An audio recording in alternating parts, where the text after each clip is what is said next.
ইলিশের উৎপাদন বাড়াতে জাটকা সংরক্ষণের জন্য ১ মার্চ থেকে ৩০ এপ্রিল পর্যন্ত ২ মাস চাঁদপুরের মতলব উত্তর উপজেলার ষাটনল থেকে হাইমচর উপজেলার চরভৈরবী পর্যন্ত ৭০ কিলোমিটার এলাকায় সব ধরনের মাছ শিকার নিষিদ্ধ করেছে সরকার। এ সময় নদীতে মাছ ধরা বন্ধ থাকায় জেলেরা ঋণ নিয়ে ট্রলার, নৌকা ও জাল মেরামত করে। বৃহস্পতিবার মধ্যরাত থেকে শেষ হচ্ছে জাটকা রক্ষায় ২ মাসের নিষেধাজ্ঞা। এখন মাছ শিকারে যেতে নদীর পাড়ে সারিবদ্ধভাবে নৌকা নিয়ে অপেক্ষা করছেন জেলেরা। নদীতে ইলিশ ধরে ধার দেনা পরিশোধ করবেন বলে জানান তারা। ২ মাস অভিযান দিয়েছে, আমরা অভিযান মানছি। এই যে দেনা ফেনা করে জাল নৌকা সব ঠিক করছি, যদি নদীতে মাছ পড়ে তাই আমরা দেনা ফেনা দিতে মাছ না পারলে আমরা যে সাইল দেয় এই সাইলে তো কোনো রকমই হয় না। এরপর আবার কইছিল আঙ্গরে একটা বাজারের টাকা দিব, হ্যাঁ তো দেয় না।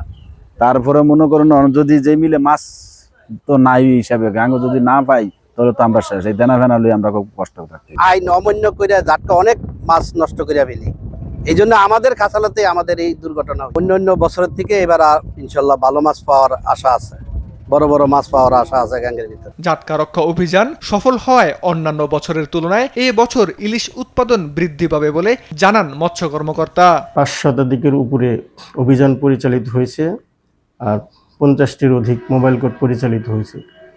এই সমস্ত কার্যক্রমের মাধ্যমে আমরা আশা করতেছি যে এই জাটকা থেকে ইলিশ হবে, ইলিশের প্রোডাকশন বাড়বে ইনশাল্লাহ।